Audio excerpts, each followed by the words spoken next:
Sempre bom voltar aqui na rádio para falar com vocês e falar dessas duas Petrópolis que eu vi dessa vez.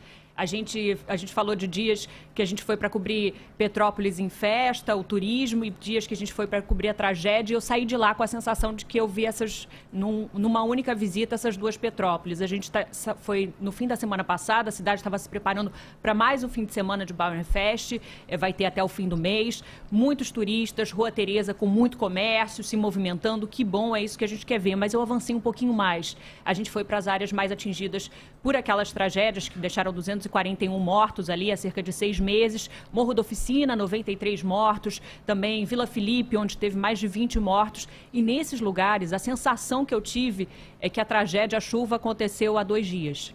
É impressionante, eu voltei impressionada e revoltada, até pelo carinho que a gente tem com a cidade. Escombro, o que eles fizeram foi limpar a rua, o poder público, mais nada. Assim, as casas, as pessoas podem conferir, a gente exibiu uma matéria para o Jornal da Band, tá, no site, e aí as casas que foram destruídas, metade das casas, exatamente do mesmo jeito. O escombro espalhado igual, a sensação é literalmente que explodiu uma bomba, e foi essa a sensação que a gente teve, quem foi cobrir a tragédia lá, mas é que essa bomba explodiu ontem, não há 6 meses. É muito absurdo, revoltante e triste para as pessoas que moram lá. A gente conversou muito com esses moradores e, além da dor de a maioria das pessoas que moram ali perdeu alguém naquela tragédia, ou um vizinho, ou um parente, ou um amigo, eles veem aquilo todo dia, revivem aquilo todo dia, porque aquele escombro daquela casa onde morreu o parente dele está ali, e aquelas pessoas estão se sentindo completamente esquecidas. E pior, como nada foi feito, você tem muita gente voltando para aquelas casas que foram interditadas. A gente encontrou várias pessoas, gente que não conseguiu aluguel social, diz que não foi contemplado, a prefeitura diz que está pagando quase 4 mil, mas eu não tive dificuldade nenhuma, ao contrário, de encontrar muitas pessoas que estão nessa situação e que estão lá, voltaram para aquelas casas que foram interditadas, aquelas que não foram completamente destruídas, porque as que foram destruídas completamente ou parcialmente ainda estão lá, ainda que sejam só os escombros, mas aquela que ainda dá para morar, para habitar, as pessoas estão voltando aos poucos. Então você vê que uma nova tragédia, a gente está chegando daqui a pouco, temporada de chuva de novo, pode acontecer, a circunstância está pronta para isso. Sérgio Loureiro, que trabalha com a gente, sonoplasta, me mandou uma foto no fim de semana, e aí aquele letreiro da Bauernfest, ao fundo, um morro com aquele rastro de escorregamento de terra, sem nenhum apoio já feito pela prefeitura, sei lá, nenhuma cortina, nenhuma obra ali inicial, para pelo menos prevenir algum novo deslizamento numa área super instável. É exatamente. Olha, Mari, eu vou muito para a Serra, você sabe disso, né? Vou muito para lá e eu vou te dizer uma coisa.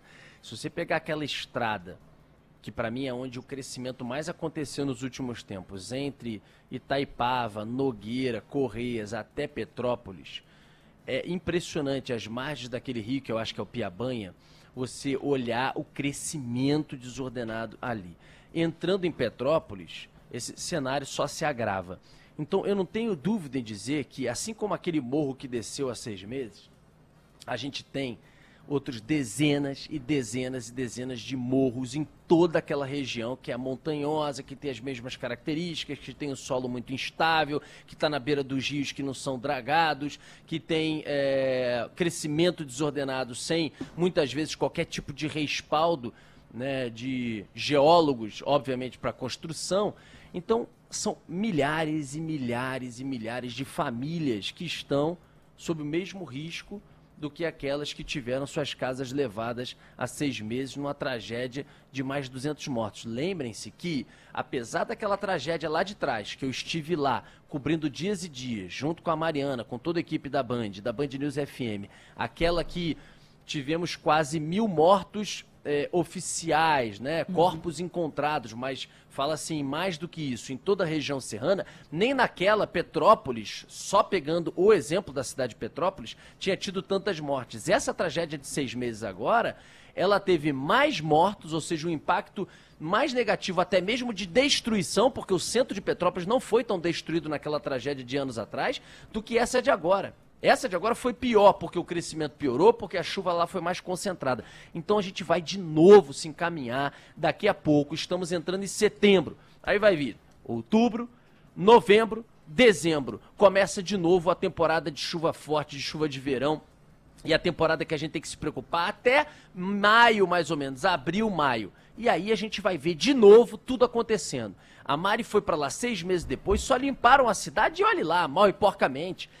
Então tá todo mundo voltando para suas casas, não removeram outras que estão em risco, dando condições às pessoas, nem aluguel social estão pagando para todos, não iniciaram qualquer construção, mesmo que emergencial. Ah, mas eu não tenho condição agora de preparar um terreno, não sei das quantas. Olha, pega essas construções.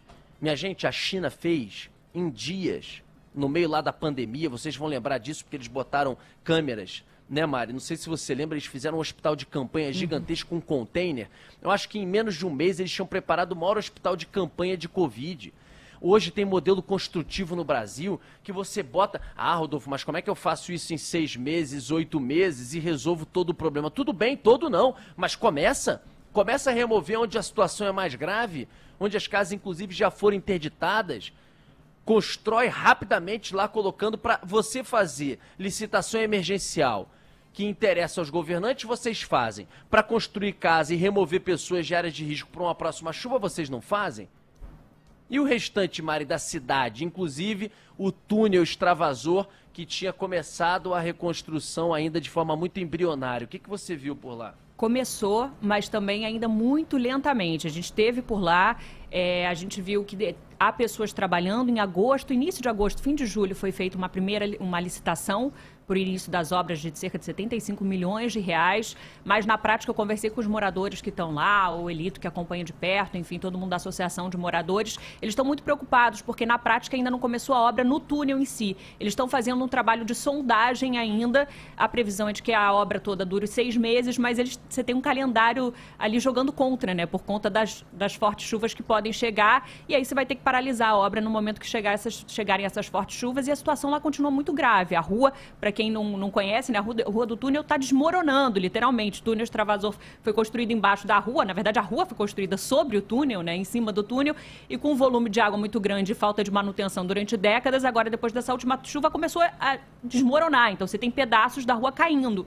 Isso piorou, o que foi feito foi botar um tapume ali onde está caindo, para pelo menos impedir ali que as pessoas caminhem, mas você não sabe onde pode cair agora o próximo com a próxima chuva, e os moradores argumentam que o trabalho está muito lento, e eles questionam, falam, poxa, demorou para começar todos esses 6 meses, porque a prefeitura falava, o governo do estado, na verdade, que esse que é o responsável por aquela obra específica, falava que tinha que fazer um trabalho de sondagem.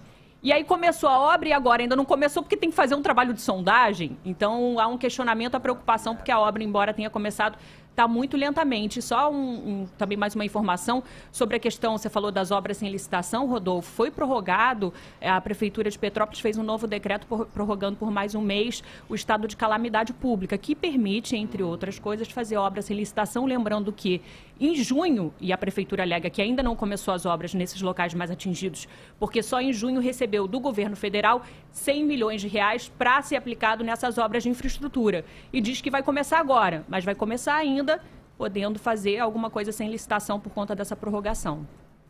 Para isso, eles são sempre muito rápidos, né, em estender os prazos para que eles possam ficar bem livres, né, vamos dizer assim, no fechamento de suas licitações emergenciais. Né, recebeu em junho, está pedindo mais um mês de calamidade pública, mas enquanto isso a cidade não percebe essa celeridade da prefeitura para resolver as outras coisas.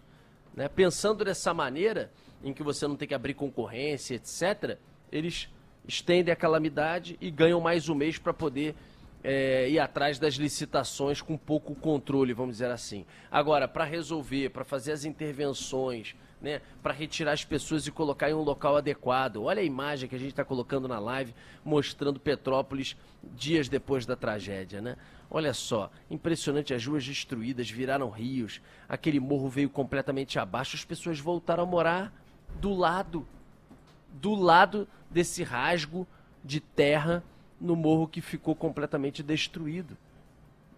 Então, a gente vai, infelizmente, eu lembro daquela imagem, né, do rio transbordando, daquele ônibus sendo arrastado e várias pessoas morreram ali, não sabiam nadar. Ainda tem 3 desaparecidos, hein? Ainda é? É. 3 desaparecidos. Entre elas, uma criança de 4 anos que estava no ônibus. A mãe desesperada até hoje busca o corpo do filho. Imagina, gente, 6 meses depois.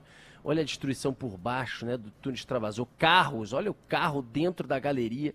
O carro foi parar dentro da galeria. E são imagens logo depois, né? Logo depois do que aconteceu. Muito triste tudo isso.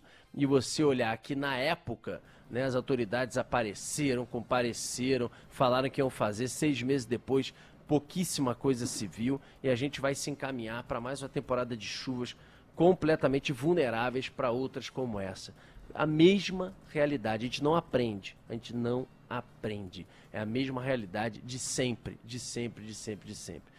Depois eles querem crédito, depois eles querem que a gente acredite. Aí eu lembro do Boechat quando ele falava, né, de que a gente aqui dá fé pública ao ouvinte, acredita no que o ouvinte fala, não primeiro no que a autoridade fala, porque eles prometem, vira manchete, falam um monte de coisa no calor ali do momento, da pressão do holofote, mas a gente vê que depois nem 5% do que eles prometem acabam se concretizando. Então, a gente já sabe, já conhece e já fica com os 2 pés atrás.